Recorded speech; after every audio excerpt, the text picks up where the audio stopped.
अस्सलाम वालेकुम दोस्तों, आज की इस वीडियो में हम रेस्टोरेंट सॉफ्टवेयर के अंदर मेन्यू फीडिंग के बारे में देखेंगे।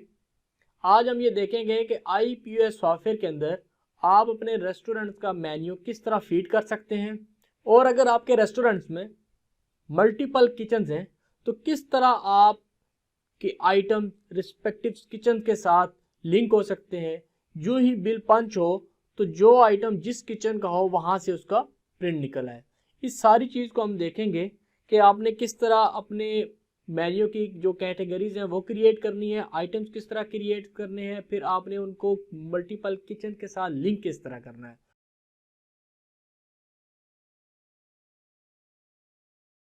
जहाँ तक रेस्टोरेंट्स के मेन्यू का सवाल है, तमाम रेस्टोरेंट्स के ऊपर जो मेन्यू होता है वो ऑलमोस्ट एक ही तरह का होता है। उसके ऊपर उसकी हेडिंग्स होती है, नीचे उसके आइटम्स होते हैं और कुछ मेन्यूज इस तरह डिफाइन होते हैं, उनकी हेडिंग्स होती है, उनके अंदर सब हेडिंग्स होती है, फिर उसके मेन्यूज होते हैं। लेकिन हम इस कॉम्प्लिकेशन में नहीं जाते कि आपने 2 लेवल या 3 लेवल तक जाना है। हम एक सिंपल सा मेन्यू इसमें लेते हैं। पहले मैं आपको 2-3 मेन्यूज मल्टीपल रेस्टोरेंट्स के दिखाऊंगा, देन फिर मैं आपको उसमें से एक मेन्यू सेलेक्ट करेंगे जो हमने इस वीडियो के अंदर फीडिंग करनी है। ये देखें जी, सबसे पहले हमारे पास एक है मेन्यू, ये सिंपल सा मेन्यू है, छोटा सा मेन्यू है। यहाँ पे देखें कैटेगरी बनी है अरेबिक्स फास्ट फूड्स की, बर्गर्स की और रोल पराठा की, फिश की, बारबेक्यू और साइड ऑर्डर। ये उनकी कैटेगरीज हैं। कैटेगरीज के अंदर ये उनकी आइटम्स हैं। ये आइटम्स के साथ उन्होंने कुछ थोड़ी सी डिटेल लिख दी है। ये छोटा सा मेन्यू है। अगर आप आते हैं जी रेस्टोरेंट्स की तरफ, प्रॉपर जो रेस्टोरेंट्स हैं उसके मेन्यू की तरफ देखें तो यहाँ पे देखें, यहाँ पे combo pizza, drinks, 2 pizza, pasta, ये इसकी कैटेगरीज हैं। अब जो पिज़्ज़ा आप अगर आप देखें तो पिज़्ज़ा के अंदर ये ग्रिल चिकन है। अब इसके अंदर 1, 2, 3, 4, 5 और 6 प्राइसेस हैं। ये नहीं कि ये जो पिज़्ज़ा के अंदर ये एक आइटम बनेगा, ये एक आइटम नहीं बनेगा, ये इसके 6 आइटम्स बनेंगे और हर आइटम्स के साथ इसका साइज़ लिखा हुआ जाएगा। इस वीडियो में मैं आपको करके भी, ये प्रैक्टिकल करके भी बताऊंगा कि आपने जो पिज़्ज़ाज़ के आइटम्स है ये आपने किस तरह इसके अंदर फीड करने हैं। फिर आप इसमें एक चीज़ और नोट करें, यहाँ पे आप देखें पास्ताज में आए अगर तो चिकन बेक पास्ता। अब ये देखें इसके भी 3 आइटम्स बनेंगे, रेगुलर, लार्ज और फैमिली। आपने जब एक आइटम फीड करना है तो उसके साथ रेगुलर लिखना है, दूसरा इसी आइटम को दोबारा फीड करना है, लार्ज लिखना है, फिर इसी आइटम को तीसरी मरतबा फीड करना है सॉफ्टवेयर के अंदर और उसके साथ फैमिली लिखना है। ये प्रैक्टिकल करके भी हम देखेंगे। बाकी जितने भी आइटम्स हैं जिनकी सिंगल प्राइस है, या जिस तरह ये है आपके पास, ये भी इस तरह 3 आइटम्स हैं आपके। तो इसके बाद ये जो आइटम्स है ये सिंगल आइटम आपने इसी तरह फीड करना है। इसके बाद देखें ये इसकी आगे इसकी कैटेगरीज हैं। अब अगर हम आते हैं जी एक और मेन्यू की तरफ, वो ये मेन्यू है। यहाँ पे देखें ये इसके एपेटाइज़र है, सूप्स है, स्पेशलिटीज़ हैं और फिश है, बारबेक्यू है। इसी तरह इसकी कैटेगरीज बनी हुई हैं और नीचे इसके आप अगर देखें ये आइटम्स हैं और ये उसकी डिटेल लिखी हुई है किसके साथ है, और ये फुल और हाफ, इसके भी 2-2 आइटम्स आपके क्रिएट होंगे। और इसी तरह ये भी देखें जहाँ जहाँ पे भी फुल और हाफ होगा तो आपके 2 ही आइटम्स क्रिएट होंगे। ये उसके ऊपर कैटेगरीज है पाकिस्तानी कुजीन की, नीचे उसके आइटम्स हैं। ये देखें ये भी बहुत बड़ा मेन्यू है आपके। अब मेन्यू के बाद हम आ जाते हैं जी सॉफ्टवेयर की तरफ कि आपने अगर इसके साथ किचन प्रिंटर्स यूज़ कर रहे हैं तो आपने वो किचन प्रिंटर किस तरह डिफाइन करने हैं। पहले तो मैं आपको बता दूं, किचन प्रिंटर, जिन लोगों को नहीं पता कि किचन प्रिंटर क्या होता है,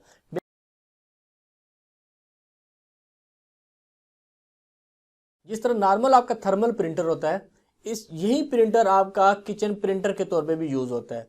लेकिन इसमें ये होता है कि जो नॉर्मल थर्मल प्रिंटर आता है वो मोस्टली आपका USB पोर्ट्स के साथ आता है, उसके अंदर लैन का जो ऑप्शन होता है वो मौजूद नहीं होता। इसलिए जब भी आपने कोई किचन प्रिंटर के लिए आपने प्रिंटर ख़रीदना हो तो आपने इसको लैन प्रिंटर खरीदना है। लैन प्रिंटर इसलिए है क्योंकि इनका डिस्टेंस आपके काउंटर से बहुत ज़्यादा होगा और आप ना ही वहाँ तक USB केबल लेके जा सकते हैं, और USB लेके चले भी जाएं तो इसके अंदर जो सिग्नल की स्ट्रेंथ होती है वो इतने फासले तक वो आपको सपोर्ट नहीं करेगा कि ये प्रिंटिंग कर सके। इसलिए आपको लैन प्रिंटर ही चाहिए होगा। तो आपने ये वाली पोर्ट इसके अंदर लाजमी देखनी है, तब जाके ये आपका किचन प्रिंटर के तौर पे इस्तेमाल हो। इस वीडियो में हम एक मेन्यू को सिलेक्ट करते हैं, वो मेन्यू मैं इसके अंदर सॉफ्टवेयर के अंदर फीड करके आपको बताऊँगा। अब मिसाल के तौर पर हम फूड विला का ले लेते हैं। फूड विला में सबसे पहले इनके अगर आप किचन्स को देखें तो इनके जो किचन्स थे, ये देखें किचन प्रिंटर, इनके 3 किचन प्रिंटर लगे हुए थे। एक इनके रिसेप्शन के ऊपर था या काउंटर के ऊपर आप कह लें, और दूसरा एक बारबेक्यू में लगा हुआ है, और एक पुलाव में लगा हुआ है, और एक चाइनीज़ जो है ना किचन में लगा हुआ है। अब जो ही कैश काउंटर से बिल उनका प्रिंट होना है या बिल बनना है, तो जो चाइनीज़ किचन के आइटम्स होंगे वो चाइनीज़ से प्रिंट हो जाएंगे, जो पुलाव होंगे वो इससे प्रिंट हो जाएंगे, और जो बारबेक्यू होगा वो इससे प्रिंट होगा। इस चीज़ को मद्देनज़र रखते हुए हमने अपने सिस्टम को कन्फिगर करना है और इस मेन्यू को हमने फीड करना है। इसके साथ आप देखें इसका लेआउट जो बनेगा, लेआउट इस तरह बनेगा कि ये आपका कैशियर है, यहाँ से बिल बनाएगा, इसकी केबल चले जाएगी नेटवर्क स्विच के अंदर। नेटवर्क स्विच के अंदर एक प्रिंटर जो बार के ऊपर लगा होगा या आपके बारबेक्यू में लगा होगा, एक केबल इसमें चली जाएगी। एक किचन प्रिंटर जो आपका कोई दूसरा होगा, एक केबल इसमें चली जाएगी। जो ही बिल होल्ड होगा, कैश काउंटर वाला बिल होल्ड करेगा, जो बार के आइटम्स होंगे वो बार में से प्रिंट हो जाएंगे, और जो बारबेक्यू के आइटम्स होंगे वो बारबेक्यू वाले किचन से प्रिंट हो जाएंगे। इसी तरह अगर मल्टीपल किचन हैं तो जो आइटम जिस किचन के होंगे वो अपने रिस्पेक्टिव किचन से आइटम्स प्रिंट हो जाएंगे। तो किचन प्रिंटर का बेसिक एडवांटेज ये है कि आप जब किसी का बिल बना रहे होते हैं तो वेटर को बजाय वो पर्ची देने के किचन में भेजें कि फ़लाँ डिश वो तैयार करें या फ़लाँ डिश वो तैयार करें, तो यही काम आपका सिस्टमेटिकली और एफिशिएंटली वो हो जाता है, सिस्टम के थ्रू हो जाता है। मेन्यू के जहाँ तक फीडिंग की बात है, सबसे पहले हमने उस मेन्यू की तरफ आ जाते हैं जो हमने फीड करना है। मिसाल के तौर फूड व्हीला, यहाँ पे हमने देखें सबसे पहले मेन्यूज़ के अंदर से हमने अपनी कैटेगरीज़ को ढूंढना है, कौन कौन सी कैटेगरीज बनेगी। हमने मेन्यू के अंदर से ये कॉम्बोज पिज़्ज़ा, ये जो आपको हाईलाइट नज़र आ रही है, ये हमने सबसे पहले कैटेगरीज क्रिएट करनी है। देन हम सेकंड स्टेप के अंदर हम इसके जो आइटम्स हैं, जो मेन्यू है वो हमने फीड करना है, जो मेन्यू के आइटम्स हैं। अब मेन्यू फीड करने के मुख्तलिफ तरीके हैं, आप किसी भी तरीके से मेन्यू फीड कर सकते हैं। मैंने मिसाल के तौर पर इसको ये किया कि यहाँ पे हमने मेन्यू अगर फीड करना है, मैंने वर्ड्स की फ़ाइल ओपन कर लिया MS वर्ड की, और जो मेरी कैटेगरीज थी वो मैंने पहले यहाँ पे लिख ली, जो कैटेगरीज हैं ये जिस तरह मैं लिख रहा हूँ इस तरह मैंने इनकी कैटेगरीज लिख ली, और फिर इन कैटेगरीज को पहले हमने फीड कर लिया। देन हमने फिर इसके आइटम्स लिख लिए। तो जहाँ तक सॉफ्टवेयर की बारी आती है तो हम सॉफ्टवेयर में देखते हैं कि हमने किस तरह फीड करना है। सॉफ्टवेयर को हमने ओपन करना है, यहाँ से अब लॉगिन के ऊपर क्लिक करेंगे तो आपके सामने सॉफ्टवेयर ओपन हो जाएगा। और ये अगर नया सॉफ्टवेयर इंस्टॉल हुआ हुआ तो ये बिल्कुल ब्लैंक होगा, जिस तरह ये आपको नज़र आ रहा है। ना इसके अंदर कोई कैटेगरीज बनी होंगी और ना ही इसके अंदर कोई आइटम्स बने होंगे। तो स्टार्ट 1 हमने करना ही इससे कैटेगरी से हमने ऐड किया, पहला हमारा आ गया। अब ये डिपेंड करता है कि हम यहाँ से पहले लिख के इस तरह कॉपी करके और यहाँ पे हम पेस्ट कर दें, ये कर दें, या डायरेक्ट ही हम अगर सहूलत लगे तो हम यहाँ से दे के और यहाँ पे हम फीड कर दें।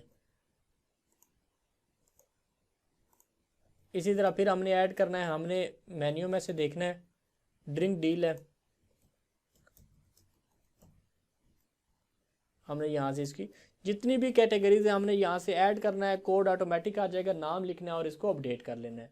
और जहाँ अब आ जाते हैं इसके आइटम्स की तरफ, ये हमने कैटेगरीज हैं। टाइम की बचत के लिए मैंने सारी कैटेगरीज वीडियो को रोक के मैं इसको ऐड कर दूंगा। और जो मैंने इसको ऐड करने का तरीका बनाया वो मैंने तरीका इस तरह बनाया है कि यहाँ से आप देखें, मैंने सबसे पहले इसको MS वर्ड्स के अंदर उनकी कैटेगरीज, उनके आइटम्स और प्राइस ये मैंने यहाँ पे लिख लिया। अभी देखें जिस तरह पिज़्ज़ा है, पिज़्ज़ा के अंदर ये है, आगे फिर इसके ये देखें 3 4 5 6 आइटम्स बनने हैं, ये सारे मैंने पहले से लिख लिए। ड्रिंक डील्स है, ये उसके अंदर मैंने सारे पहले से लिख लिए। क्योंकि रेस्टोरेंट सॉफ्टवेयर के अंदर 2 चीज़ें होती हैं, एक उसके डिस्क्रिप्शन होती है और एक उसकी प्राइस होती है। इसके अलावा तीसरी चीज़ आपको कोई ज़रूरत नहीं होती, क्योंकि कैटेगरीज आप ऑलरेडी क्रिएट कर चुके होते हैं। तो ये मैंने पूरे का पूरा जो उनका मेन्यू था पहले MS वर्ड में लिखा, और फिर अब मैंने वहाँ से जाके यहाँ से कॉपी करके तो वहाँ पे मैं डालता रहूँ। अब इसमें मैं आपको 1-2 आइटम्स पहले ऐड करके दिखाता हूँ, फिर मैं वीडियो रोकूँगा और वहाँ से सारे मैं आइटम्स आपको कर दूँगा, ऐड कर दूँगा। यहाँ पे देखें हमने आइटम फाइल के अंदर आए, आइटम फाइल के अंदर हमने ऐड किया। पहला कोड जो होगा हमने खुद देना है कि हमने कौन सा सीक्वेंस लेना। अगर मैं इसको 4 से 6 डिजिट दूंगा तो बाकी सारा मेन्यू हमारा 6 डिजिट के साथ जाएगा, लेकिन रेस्टोरेंट्स के मेन्यू इतना होते नहीं है बड़े, तो मैं इसको बजाय कि लंबी सीरीज देने के तो मैं इसको 4 डिजिट के ऊपर ही लेके जाता हूँ।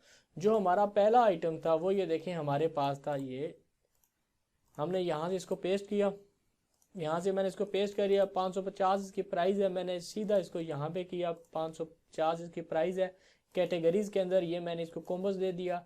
पहली मरतबा मैंने इसको आइटम टाइप्स के अंदर मेन्यू हमने सिलेक्ट करना है यहाँ पे कि ये मेन्यू का आइटम है। और इसके बाद यहाँ पे अगर आप देखें तो हमने इसको किचन बताने हैं। जब बाय डिफ़ॉल्ट सॉफ्टवेयर इंस्टॉल हुआ होगा तो आपके पास किचन बार और ये स्विच फोंडो के नाम से किचन आ रहे होंगे।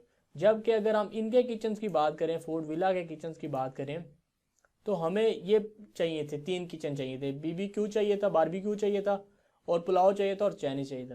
यहाँ पे अगर आप देखें तो ये आपको नज़र, इसको हमने ऐड करने के लिए, इसका मतलब ये हुआ कि हमें सबसे पहले जाके तो किचन अपने ऐड करने हैं। तो किचन ऐड करने के लिए हमने यहाँ पे गए किचन्स पे, और यहाँ पे हमने ऐड किया। अब एक तरीका तो ये है कि मैं इन सारों को ख़त्म कर दूँ, मैं ये इन सारों को ख़त्म कर देता हूँ।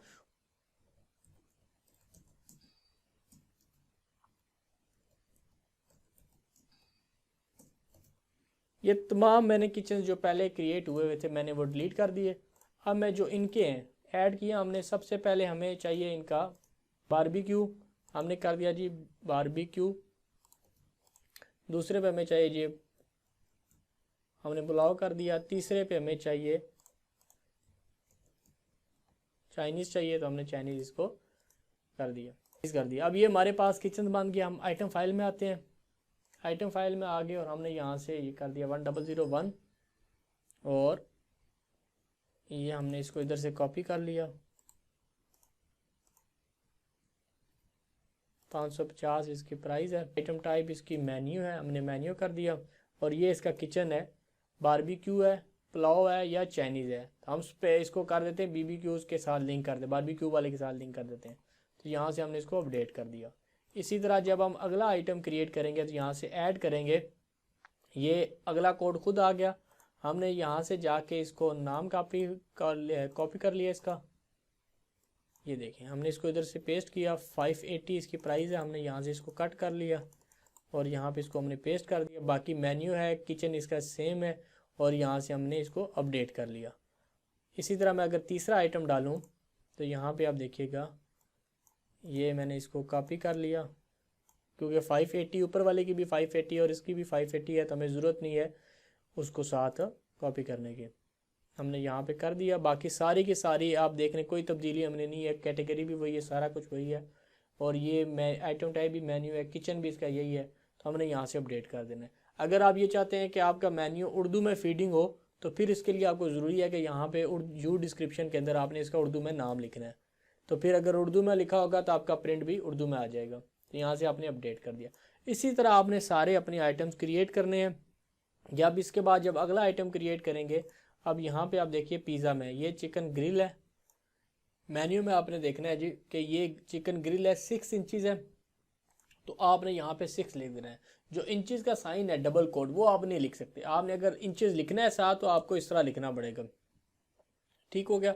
इसके बाद यहाँ पे आपने कैटेगरीज चेंज कर देनी है। फिर यहाँ से जो उसकी प्राइस है वो आपकी प्राइस है जी 350 है, हमने 350 कर दिया। अब ये आपकी अपनी मर्जी है कि आप MS वर्ड की या इस तरह की फ़ाइल करके आप करें, वो आपके लिए आसानी है, या डायरेक्ट आप मेन्यू फीड करें वो आपकी आसानी है, ये आप पे डिपेंड करता है। मेरे लिए आसानी थी कि मैंने पहले MS वर्ड में लिखा और फिर वहाँ से कॉपी करके तो यहाँ पे मैंने इसको फीड कर दिया, और यहाँ से मैंने इसको, अब ये चिकन पिज़्ज़ा है तो हम कहते हैं जी ये चाइनीज़ के अंदर प्रिंट होना है, तो हमने यहाँ से इसको चाइनीज़ सेलेक्ट कर दिया और यहाँ से इसको अपडेट कर दिया। इसी तरह अगर आप कहते हैं जी कुछ आपके पास बार है, बार आपके काउंटर के साथ है और उसकी जो KOT है वो काउंटर से निकल है, तो एक आपने किचन और ऐड कर देना है बार के नाम से, और जो आइटम बार के होंगे वो आपने बार के साथ लिंक कर देने। अभी मैंने वीडियो इसको रोक रहा हूँ और बाकी जितना मेन्यू है मैंने फीड करके, अब मैं पॉइंट ऑफ सेल के ऊपर आके आपको इसकी मैं बाकी पूरी जो फीडिंग है वो मैं आपको दिखाता हूँ। अब यहाँ पे ऊपर इस वाले में हिस्से में मैंने वो पूरा मेन्यू जो मैंने आपको दिखाया था ये वाला, इनका कंप्लीट मेन्यू मैंने फीड कर दिया। अब अगर हम सॉफ्टवेयर की तरफ आएँ तो सॉफ्टवेयर में सबसे पहले देखें यहाँ पे कैटेगरीज बनी है, जितनी इनकी कैटेगरीज थी यहाँ पे आप देखें, अगर ये देखें ये 1 2 3 4 5 6 7 8 9 10, 11, 12, 13, 14, 15, 16 और 17 कैटेगरीज हैं। और 17 की 17 कैटेगरीज मैंने यहाँ पे आप देख लें कि यहाँ से 1 बाय 1 सीक्वेंस से जिस तरह वहाँ पे क्रिएट थी उसी तरह मैंने यहाँ पे क्रिएट की है। आखिर कैटेगरीज इनकी चाइनीज़ कॉर्नर थी, तो मैंने यहाँ पे आप देखें ये चाइनीज़ कॉर्नर था। अब इसमें इन्होंने छोटी सी ना सब कैटेगरीज यहाँ पे क्रिएट की हुई है। आप यहाँ पे देखें अगर तो फिश है, प्रॉन्स है, फिश है, बीफ है, चिकन है। तो ये मैंने बजाय इसके कि इन सब कैटेगरीज को फीड करो तो मैंने पूरे वाले सेक्शन को क्रिएट कर दिया और इसके अंदर हमने ये आइटम्स क्रिएट कर देने हैं। तो मैंने इसके अंदर सब कैटेगरीज नहीं बनाई, तो मैंने सीधी सीधी ये कैटेगरीज बना ली।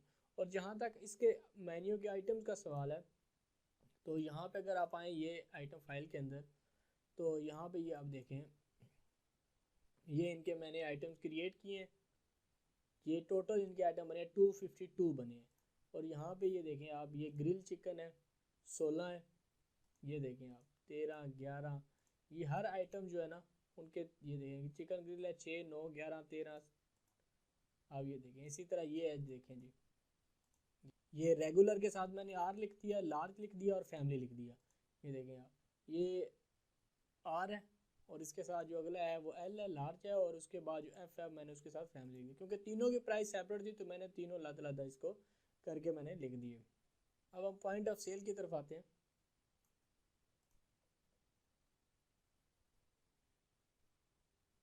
अब ये देखें ये उनके जितनी कैटेगरीज यहाँ पे आपको मैंने दिखाई थी ये वाली, वो सारी की सारी कैटेगरीज यहाँ पे नीचे आ गई हैं ये उनकी। और नेक्स्ट करेंगे तो ये इसकी जो 2 कैटेगरीज रह गई हैं वो आपकी आ जाएंगी।